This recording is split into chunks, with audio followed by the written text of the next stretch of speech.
Hi, everyone. Welcome back to another episode of Don't Go Broke Trying. We are back with part two of our conversation all about IVF and how to not go broke trying to start a family. So, this episode is part two of the series we started last week. So, if you want to watch part one, I highly recommend that. We've been speaking to Effie all about her journey of going through IVF, how expensive it has been. She told us in the previous episode that over $65,000 was spent to have her daughter. So it's been a long journey, but definitely worth it. So watch that episode and then let's get into this one right now.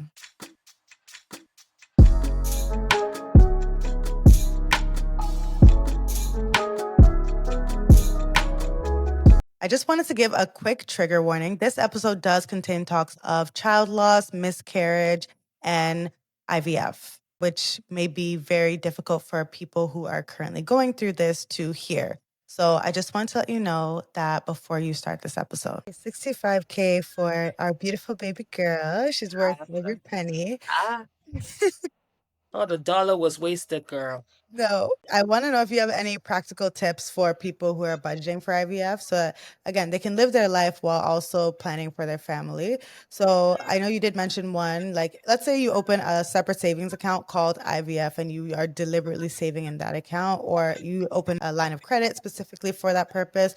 Are there any other practical tips that you have to help people just budget for this expensive treatment that they will face? Oh, for sure. I would actually say make peace with the fact that it's going to be a costly experience. The sooner you do this, the better for you. That way you're okay with it and your mind is at peace with it. And it's okay too to change your mind or stop if you decide that this no longer works for you, right? Or even extend the period that you chose that you want to do this for. Like I said, I wanted to go up to 45 or until the money runs out. So we took out our line of credit and we thought if it runs out, maybe we'll stop there. If we want to take more and we feel like we can pay this back, then we'll continue to do that. But make those plans with your partner and be very honest and transparent about it. You don't want the popo or the people in your house knocking. I've experienced that in childhood before. I don't like owing people money and I don't like stress that comes with that. So separate your money. What does that mean? Like you said, meaning saving your money for fun stuff like travel or shopping. So I had those things separately. I had my big ideas, sort of like money fund that I also use both for any of the ideas that I have that I want to pursue because I birth ideas, especially during my most chaos season. And that's how the Bigger Ideas Conference came about. That's how Agape came about. So all these things I love and other little projects that I'm not ready to share yet, but I always want to continue to fund them because they've been part of me since childhood. So I always want to give my creativity a chance to grow. So separate them, open a separate savings account for IVF alone. Talk to your financial advisor. If you don't have one, come and talk to Reni for sure because you're going to need her. So you can see the outgoings and the incomings of what you can add to be able to then do a print reports for your own review as you go along. So if you do take a line of credit again, know what your income is and talk to somebody again like Reni or whoever you choose in your life who knows money and can tell you what your budget is, what you're making, how much you can lose, what you can sacrifice, what are your liability as well, right? So that way you understand that if what's come to worse, can you pay this off? That sort of stuff. So last result, at the end of the day, you want to have a backup plan. So do not use any money that you have in your investment. For us, that was like our very last resort because that money is not only for our retirement, but it's also for if we decide to buy another home for our future children that we were planning for.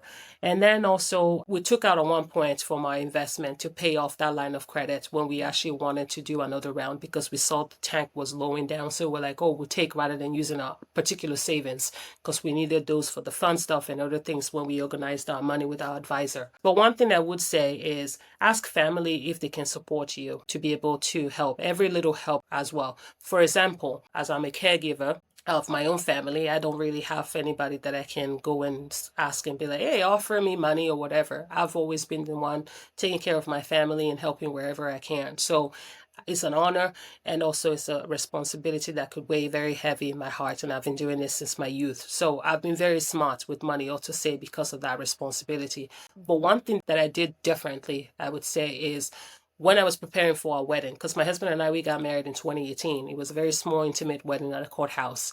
perfect day, and I just loved it. So we planned for that big reception in 2020. What I didn't ask my father-in-law was my dowry, or whatever it is that people call it in their own country. But I didn't ask for that. I was thinking of what would it be, because I just didn't want to ask for money, bunch of goats. What am I going to do with goats in Canada, right?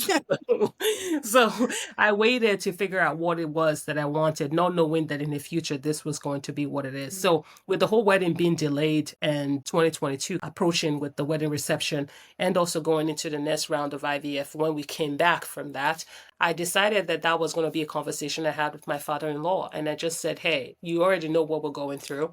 Rather than actually paying whatever or giving you a list of what I wanted from Tom, why don't you actually just support us in our journey to becoming a parent? So it wasn't a decision of me asking him and be like, I need a specific amount of like 80 grand or whatever for Right. this. It was a decision that I made with my husband, and then also give him a choice to make one that he felt comfortable with. So not giving any numbers per se, but just told him whatever he thought was best that he could give to help us with this journey. So, and whatever was best with his heart and okay with his heart. So in the end, he gave what he actually felt that he could give. And of course, it's a very generous man that still sends me a little bit of $100 and $200 here on my birthday. He I does love that with it. his child. So he's very kind and very generous. If we were ever in dire need, I know I could go to him, and I'm very grateful that I have someone like that in my father-in-law to support. But that's not something in my mind that I put to actually make his responsibility Of either, course. because I've never had the leisure of trusting anybody to come and save me. I've always been the one to save myself. So hence why I plan in advance to be able to take care of myself and just be at peace with that. Because again, I don't like owing people stuff. I just want to Yeah. get my stuff done. And that's not a weakness, it's just how I like to live. So he gave what he thought, and then that kind of helped us talk it back up again to be able to go for another round. So there is no sugarcoating it. You just have to have people, you have to Yeah. plan, you have to look at your money, you have to look at finances, and you have to think about what you're borrowing against. You don't want to lose your home, you don't want to lose viable things, but are there lifestyles that you could actually like draw back from that are costing you a lot more? Maybe take a Yeah. little step back. That So for it me seems was like definitely not buying a lot of shoes. so it seems like basically we need to know our numbers. We need to know how much we're Know making. your numbers. Know how much is coming in so you can know how much is going out. Because I tell Yeah. you now, IVF you will be spending even while you are asleep. So Yes. you need to know what you've got in the bank, and you need to know what you have as collateral. You need to know what you have that's making you passive income while you're sleeping, so that way you can be able to use them wisely and also invest in them. Hopefully, in return, they would also give you money back in your future, if not sooner. Yeah, because it is very expensive, as we just mentioned. Some people consider going abroad for their IVF treatment. I know even a lot of people do go to Nigeria for IVF treatment. So, do you know of any places that are more affordable? And is this even something that you consider doing?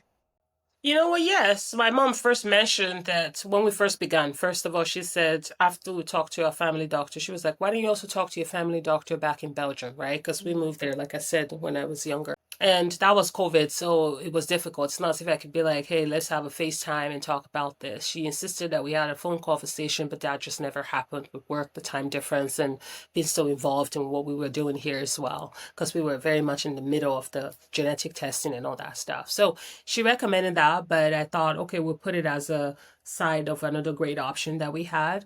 And then there was a friend as well going through IVF in Europe, a friend of my husband at the time, and they had mentioned what they were doing, even up to the medication they were taking, to see if I could also take the same. I suggested most of them to our doctor, fertility doctor at the time, and he said that some of them they don't carry here, and the ones that they do, they're expensive. And number three, they don't also use some of those medication, which I thought was a big bold, because they do exist, and we kind of learned that he was just trying to stick to his own plan. People have their own agenda, I guess. But at the end of the day, we wanted to try different things. And for our seventh round, we did listen to that advice, because you're looking at CAD to dollars to European dollars. It doesn't Yeah, really stretch, you know. We yeah, were lucky in 2022 when we went for it that we didn't spend a lot in our wedding, because euro to dollars to our Canadian dollars was almost best friends. So you weren't wasting too much, right? But beyond that, dollar was very weak. So going to spend your money around Europe, or if you're paying in pounds, it's going to be very, very much. So you have to think about all this stuff, and then the additional cost that is taken from your mortgage, your rent, all these things, and all that Yeah. stuff. So I would say yes, go and explore different options. We thought about Ontario, but in order to get that, we would have to live in Ontario, and I was not moving to Ontario. No offense to you, Rennie. You guys I'm seem to love offended. your snow out there. I love my mountains and my nice warm weather. Even though it rains, I'm cool with it. I lived in the UK for 11 years, so it is what it is.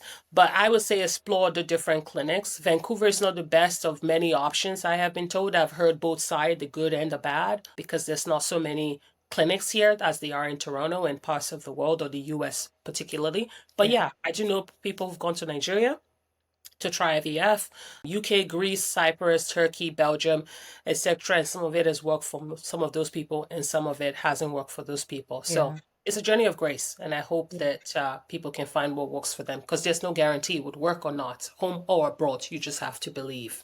Very true. I know we've talked a lot about the financial cost, and clearly it's a very expensive venture, and Mm. people should plan ahead for it. But I also want to talk about some of the emotional costs that you have faced. You did have mentioned it briefly, but what were some of the biggest emotional or mental costs during this journey? Your mental and emotional health. That's it, plain and simple. You go for a ride for sure. A very, very treacherous ride. I used to have a podcast called The Long and Windy Road, and I feel like my whole life since birth has been a long and windy road, to be honest with you. I've never really reached what I wanted so easily as a lot of my peers. And as a 38-year-old woman, I take grace in that, and I see the purpose of what God was doing, because He was always forming such beautiful masterpiece that is my life. So I knew for a fact that when I started this, I thought it was going to be a very easy thing. You get it, you get it. But reflecting back, in the midst of especially my second miscarriage, as painful as it was, I actually had the thought of my sister.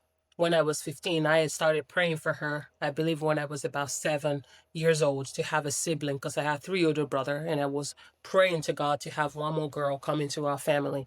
When my mom told me that she was pregnant, I remember just how much hope was resparked in our lives, because we were already going through such chaos. Divorce was painful. So many disastrous things was happening that a child should never be exposed to.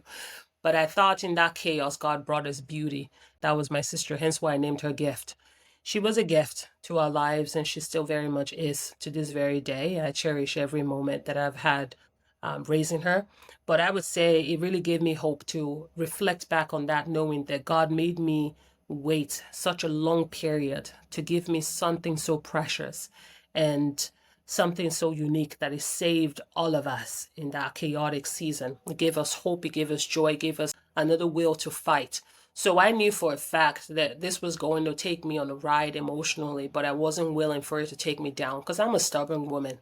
You can't tell me no, and I'll be like, okay, that's it. I guess let me put my head in. It's like we said at the beginning before we started recording. My mom never allowed us to use the word I can't or something negative to describe ourselves. I think we just had a power cut in US or whatever. No offense there. But I think, yeah, for me mentally, I looked at it and I was just like, you have to realize your life is going to be forever change.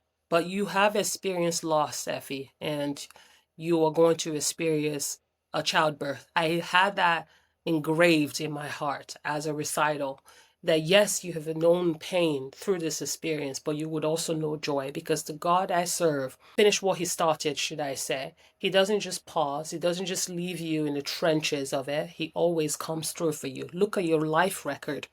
You were once a child and didn't have a home to go to, and He provided you with the best. Now you have a property, you live in your nice little comfortable life. What do I need that He hasn't given to me? So I had to just remember, as painful as it was, find help, be around people again that brought me joy. So when we could travel, I traveled, because traveling since I was 14 years old has always been my form of therapy. I took my first trip at 14 and I went to Mamo.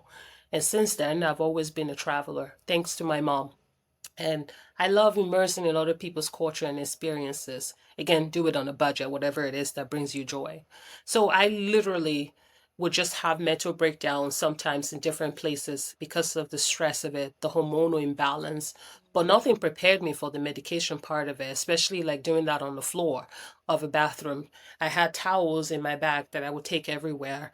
Even when they were doing the world soccer, we went to watch it in a lovely Italian restaurant. As soon as the alarm went off, I went to the bathroom, laid my cloth on the floor, and did my stuff. When I was giving my TED talk while I was pregnant in that journey, confirmed pregnant, waiting for the heartbeat and all that jazz, I actually had to go do it literally 15 minutes before I went, or 5 minutes, Oh, should I wow. say, before I went on stage on the changing room floor. That was my life. There was no sort of like making it beautiful. It was chaos in beauty, if you could say that. And it was just really sneaking in a bunch of medication in here and there, trying to make meetings. Even when I was actually in a meeting once, I remember taking my injection on my thighs. And even when I was pregnant with my daughter, doing the same thing on a call and taking an injection because as I'm talking to you, you don't know what's going on. I held my skin and I injected those needles in because it had to be done. Mentally, I knew what part of my body I would fill it in. So I prepared and kept my composure. There's been a lot of things that I've carried on my shoulder that a lot of people would never understand.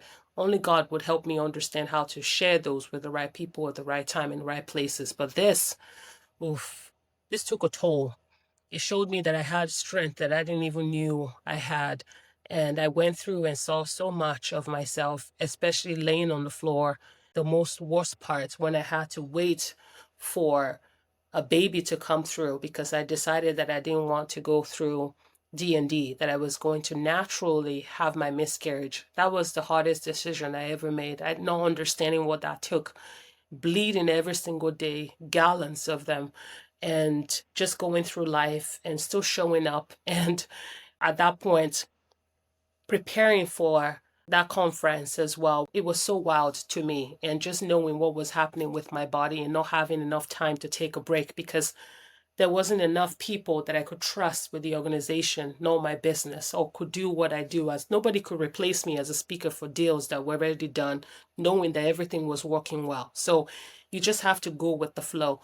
But when it finally happened, every day I was so scared to go to the bathroom. My husband had to walk with me to the bathroom, to the shower, because I was expecting something to pass through.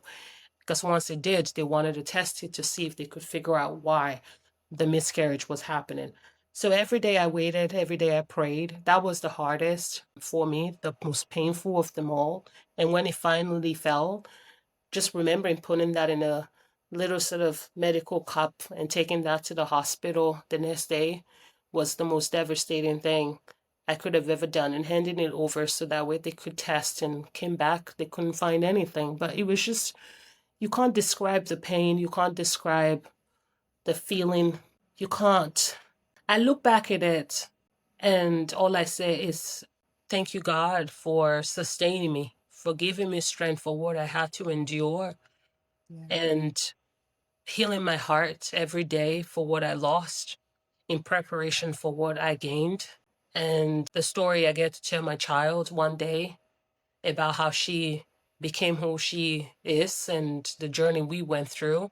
Some that you know of, some that is all for her and her privacy, and just the journey of it all, the long and winding road journey of it all, the tears, the heartbreak, the misunderstanding of my own self, the self discovery of myself, losing myself all over again, and now learning to be a mother, to be a woman, to be a wife, to be happy when you know you feel sadness, to know grief, the most painful grief that tears your heart apart, that you can't even understand where your happiness even lies. You can't even find it in the air. You can't smell it. You can't taste it. You can't feel it. You don't even want to. To be in so much darkness, but also seeing light, but trying to refuse to go towards it because all you want to do is just be hurt because you feel you deserve it. Now that emotion and still smiling as if everything was fine in front of people, those were hard days. I went through some hard days and a lot of people didn't know. And I'm very thankful to my mom for, yes, showing us how to do that, but also very sad that I had to go through it. And a lot of people didn't know what it was. But my husband, however, I thank God for him. I thank God for who He blessed me with and who I was smart enough to choose. So be mindful of who you choose to have children with, because they Mhm. could either make or break you, whether you go through IVF or not, Yeah. or you have a natural pregnancy. Choose wisely, because that is going to cost you just as much as money will. If it wasn't for our love and knowing how to have difficult conversation from day one, we won't be here. Because I know people who got divorced. I know people who hated each other and don't even speak to one another. Yeah, I know that's a people who lot. had children and got divorced and didn't make it. So I am thankful for him for holding me up and knowing that I am a strong woman, but giving me a space to be soft Mm. and forcing it out of me to be soft and holding my heart as if it was the most precious thing, because it is. And knowing how to guard it and protect it, even in this moment, is something that I'm very grateful for. I guess in a way, it takes an emotional toll. I still laugh, I still cry from my experience. I cry from what I lost, from the pain of it, remembering the pain and the trauma, how it ended. But every day I look at it and just think about my life and what it was like for the past 5 years that people saw and didn't see.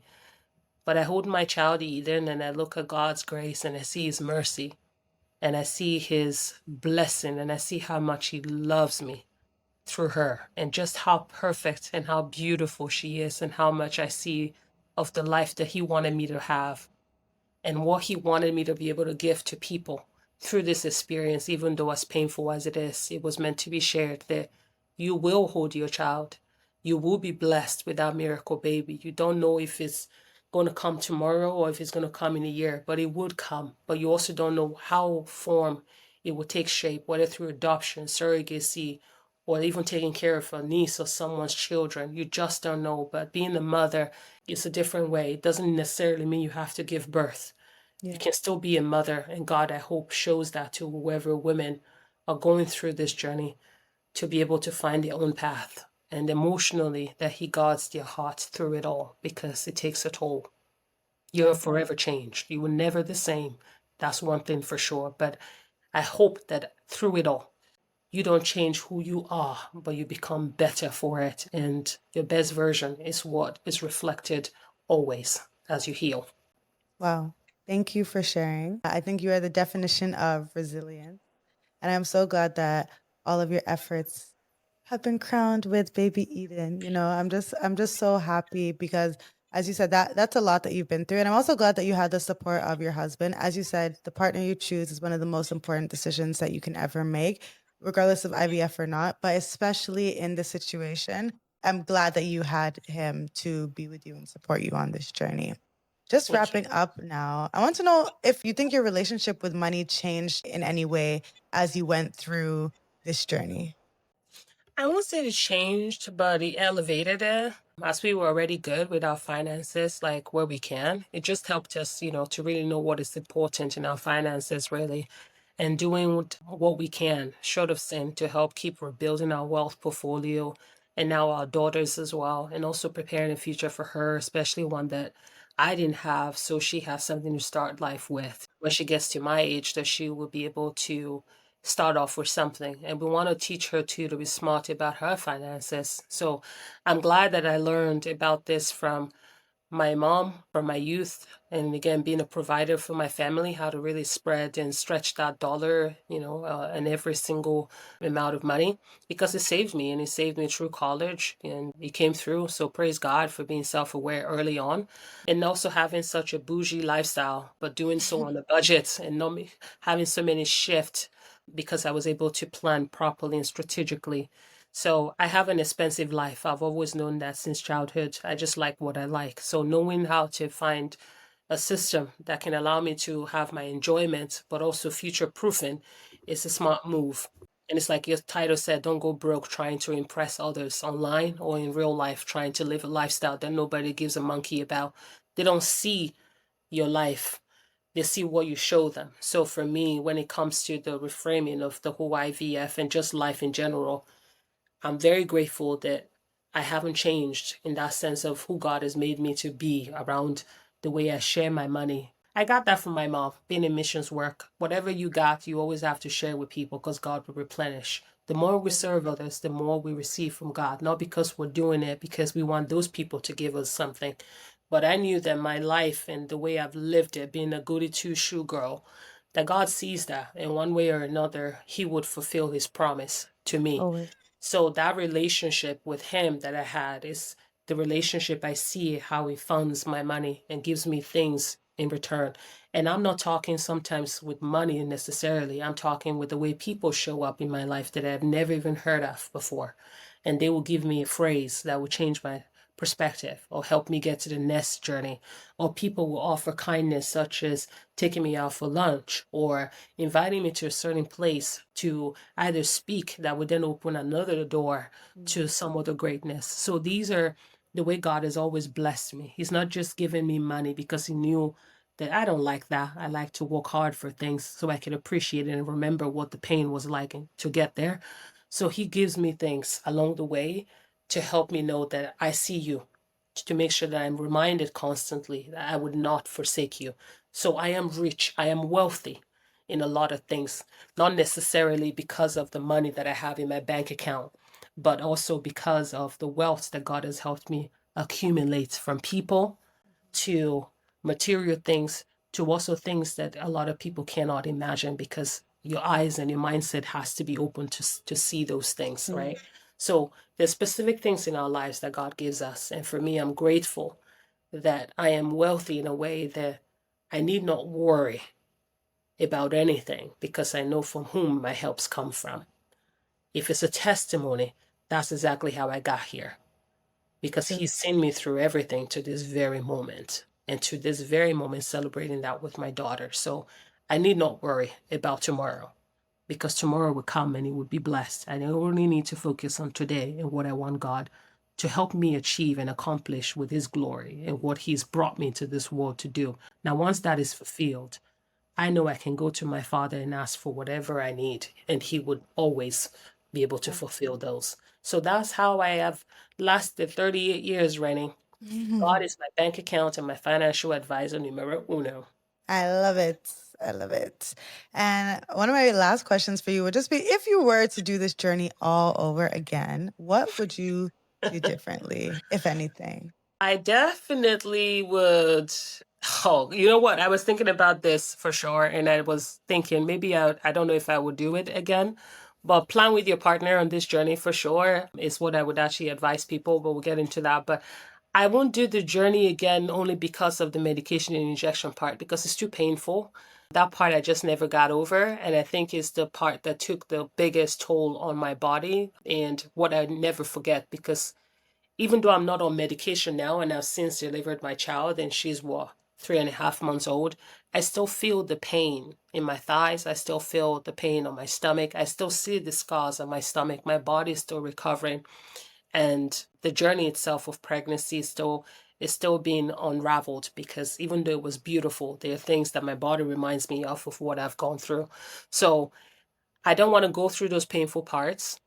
I have had my child and I've gone through that. And if God is willing and He wants to bless us with another child, I hope it's less painful. But if He decides that's our journey, He will give me the wisdom and courage to do so. We thought about applying for the BC1 once He opened because I'm still of age, but I don't think I want to do that.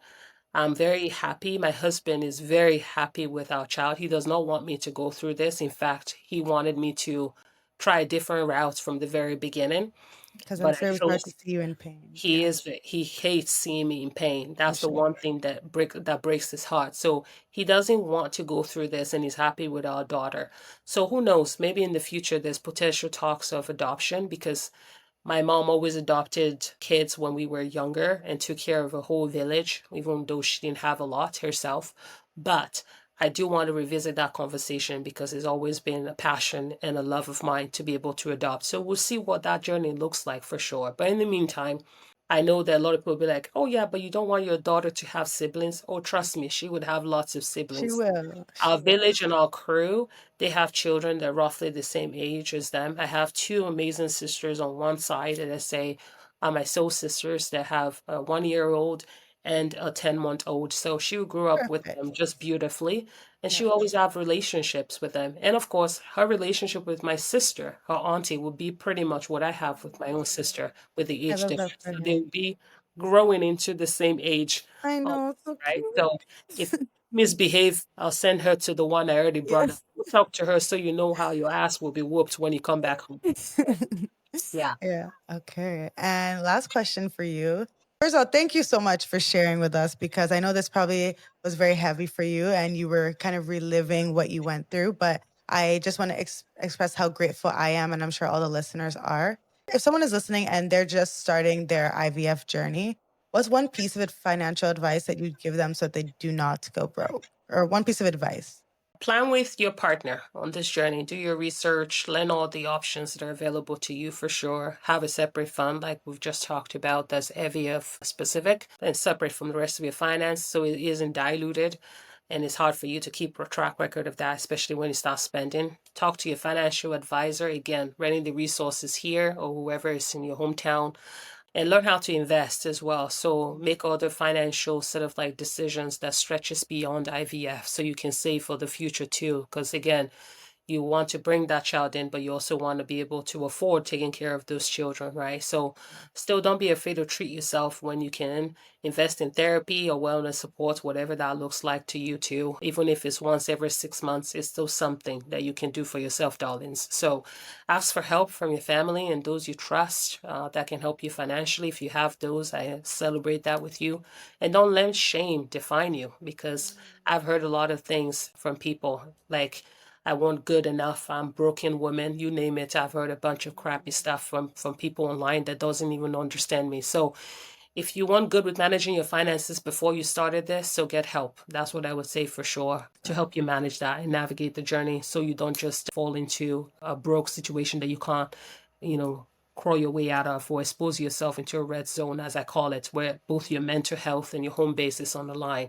Do what's necessary and don't put yourself in danger. And just remember that you got this. I am sending prayers truly to every heart, every woman, every family, to everyone that needs this, is going through this journey or thinking about it or have learned recently that this is your choice, or in your future, if that's what, you know, your path is. I pray and send prayers to you, and I pray over myself and the things that God has been able to do for me, that He will do for you, to be able to welcome your own miracle babies in your own way, in your own time, that your testimony will be of goodness and will be a portion for you, that you will carry your child in a healthy way, deliver your healthy baby, and whatever route He has chosen for you to parenthood and is written in your chapter, that you would live to see it and be able to enjoy it and tell the stories and testimonies to help others too. Amen. We just got a word from Pastor F. Love it. Thank you so much for being here. If somebody wanted to connect with you and learn more from you, or just maybe share their journeys, so maybe if they need a bit of guidance or encouragement, how would they connect with you? I would say the best thing is always email hello@effefrucci.com. And the reason is because I have an incredible manager, Claire. She makes sure nothing gets lost. And my website, effefrucci.com, also have some other ways that you can learn about me. But the best way to do that is if you email, want to jump on a call. That's always the way you uncover my heart. So I have my LinkedIn, Effefrucci, EFEFRUCI. My Instagram page, I literally dabble, but you would see me there one day and off for another 2 or 3 years. So don't get lost in it. If you want to follow, do follow. I try my best to be an online girl. I'm not as savvy as Reni, the resource, so follow her too if you're not. And if you do follow my page, I share raw and everyday things, especially on my story, as life is. It's messy, it's beautiful, and I try to be as real as I am in real life on my page. So that's why sometimes I guess it's hard for me, because I just can't keep up with all the trends. But yeah, those are the channels, the portals that you could use, and send a DM. I have a couple of women that have since found me from my TED Talk that I chatted with, and they were the first to also learn about my pregnancy before I shared, Oh, as I wanted to hold space for them so they weren't surprised by my child when I announced it. So I hold space for people that way because I respect everyone in their hearts. So yeah, that's the portal. Do stay connected in whatever options and form and shapes that look like to you. But yeah, thanks for inviting me to speak on your podcast, Reni. of It course. was really great to start a day in such a beautiful and unique way. I'm grateful to God for you and for the continuous strength in each of us to keep sharing our stories and our testimony and being obedient to listen to what we've been called to do. And thanks to the listener as well for the safe space to share and be human together. I appreciate Yes. you all. Effie is being very humble. Her Instagram page is great. Yes, maybe she won't post every day, but the reason I even reached out to her for this is because of how honestly and how raw she was in sharing on about this journey on her Instagram page. So go check it out and also leave all the links in the show notes so you all can listen and tune in and watch. I'll also find your TED Talk and I'll leave it there as well so people can listen to that too.